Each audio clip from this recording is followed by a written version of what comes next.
नमस्कार, मी मानसी कांबळे. आपण पाहताय माय कोकण न्यूज 24. खोपोली नगर प्रशासनामध्ये अनेक वर्षाच्या प्रतीक्षेनंतर लोकप्रतिनिधी विराजमान झाले आहेत. नुकत्याच 23 फेब्रुवारी रोजी पहिलीच सर्वसाधारण सभा देखील संपन्न झाली आहे.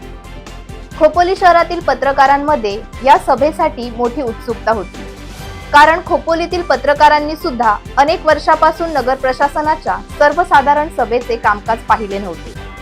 त्यामुळे या सर्वसाधारण सभेला उपस्थित राहण्यासाठी खोपोलीतील पत्रकारांमध्ये फार उत्साह होता. नगर प्रशासनाच्या सर्वसाधारण सभेमध्ये पत्रकारांना प्रवेश द्यावा अथवा नाही याचे संपूर्ण हक्क नगराध्यक्षांकडे असतात. नुकत्याच संपन्न झालेल्या सर्वसाधारण सभेला पत्रकारांना प्रवेश नाकारला आणि त्यामुळे खोपोली शहरातील पत्रकारांमध्ये संतापाची लाट निर्माण झाली.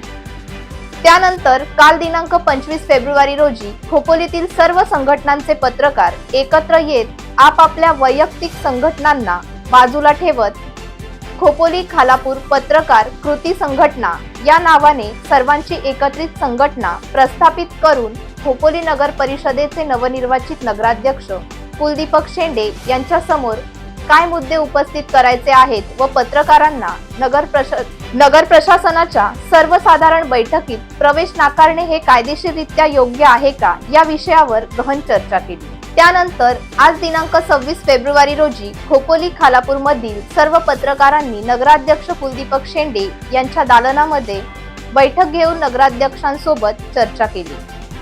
पत्रकारांना सभेत प्रवेश नाकारण्यासंदर्भात नेमकं कारण काय यावर नगराध्यक्ष कुलदीपक शेंडे यांनी आपली भूमिका मांडली. बराच वेळ झालेल्या चर्चेनंतर एक सुवर्ण मध्य काढण्यात आला. त्यानंतर सर्वसाधारण सभेच्या दुसऱ्या दिवशी सर्व पत्रकारांना कौन्सिल हॉलमध्ये बोलवून संपन्न झालेल्या सर्वसाधारण सभेची संपूर्ण माहिती देऊन त्यावर पत्रकारांच्या प्रश्नांची उत्तरे दिली जातील असा तोडगा काढण्यात आला. यावर उपस्थित सर्व पत्रकारांनी आपली सहमती दर्शवली आहे. अद्याप जर आपण आमच्या चॅनलला सबस्क्राईब केलं नसेल तर खाली दिलेल्या सबस्क्राईब बटनावरती क्लिक करून आपला सहयोग आम्हाला द्या. तोपर्यंत जय हिंद, जय महाराष्ट्र. नमस्कार, तुमचं सर्वांचं स्वागत आहे. खरं तर मला आधीच या 2 महिन्यामध्ये बसण्याच्या आतमध्ये चहा पाण्यासाठी बोलवायचं होतं, परंतु काही घटना घडल्यामुळे मला तुमच्याशी संवाद साधता आला नाही. आपल्या 2 दिवस एक पहिली सर्वसाधारण सभा झाली, त्यानंतर आपलं बजेटची सुद्धा मीटिंग काल झाली. त्या अनुषंगाने बऱ्याचशा ज्येष्ठ पत्रकार आहेत, ज्येष्ठ श्रेष्ठ जे काही सर्व पत्रकार आहेत त्यांची संपूर्ण कालपासून फोन होते की बाबा त्यांच्या कौन्सिलसाठी बसण्यासाठी पत्रकारांना आपण निमंत्रित केलेलं नाही आहे, तर त्या बाबतीत आपण खुलासा करावा किंवा काय. तर त्या संदर्भात काल भाई आणि गोपाळजी सुद्धा येऊन गेले होते, पण मीटिंग चालू असल्यामुळे मला त्यांना भेटता आलं नाही. त्या माध्यमातून त्यांनी संपर्क साधून तुम्ही सर्वांनी सांगितलं की बाबा आज आपल्याला 10 वाजता बसायचं आहे. तर आज आपण जो काय इथे आलात आणि आपण जी काय मागणी मांडली की बाबा खोपोलीच्या कौन्सिलच्या संदर्भात किंवा जे काही निर्णय होतात सर्वसाधारण सभेमध्ये ते सर्व आपल्या खोपोलीकरांना मिळणं आवश्यकता आहे. परंतु आपण बऱ्याचशा गोष्टींची यामध्ये चर्चा केलेली आहे की आपल्या सभागृहामध्ये आणि पत्रकारांची संख्या बघता खोपोलीतल्या आणि खालापूरच्या सर्व, तर त्या बाबतीत संख्या बघता की आपल्याला तिथे जागेचा अभाव होऊ शकतो.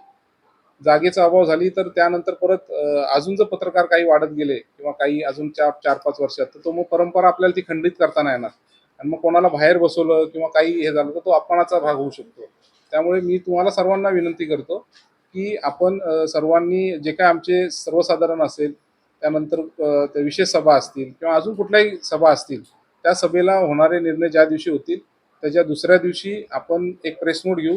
त्या प्रेस नोटला मुख्याधिकाऱ्यांना टाईम असेल तर ते बसतील, त्यांच्याबरोबर मी असेल, उपाध्यक्ष असतील, यांच्या समवेत आपल्या छत्रपती शिवाजी महाराजांच्या सभागृहात जिथे आपली कौन्सिलची मीटिंग होते त्या सभागृहात तुम्हाला सर्व आदल्या दिवशीच्या मीटिंगचं ब्रीफ दिलं जाईल आणि तुमचे काही प्रश्नोत्तर असतील त्याची सुद्धा उत्तरं आमच्याकडून भेटली जातील.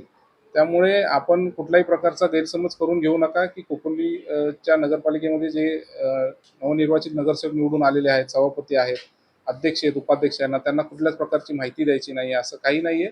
यात टेक्निकल आणि काही अडचणी असल्यामुळे बसण्याच्या जागेचा अडचण आणि पत्रकारांची वाढणारी संख्या यामुळे आपण कुठल्याच, माझी अशी मनापासून इच्छा आहे की कुठल्याच पत्रकारावर अन्याय होता कामा नये. त्यामुळे आपण एक सेपरेट दुसऱ्या दिवशी प्रेस नोट घेऊ आणि त्याच्यावर सविस्तर आपण बोलू.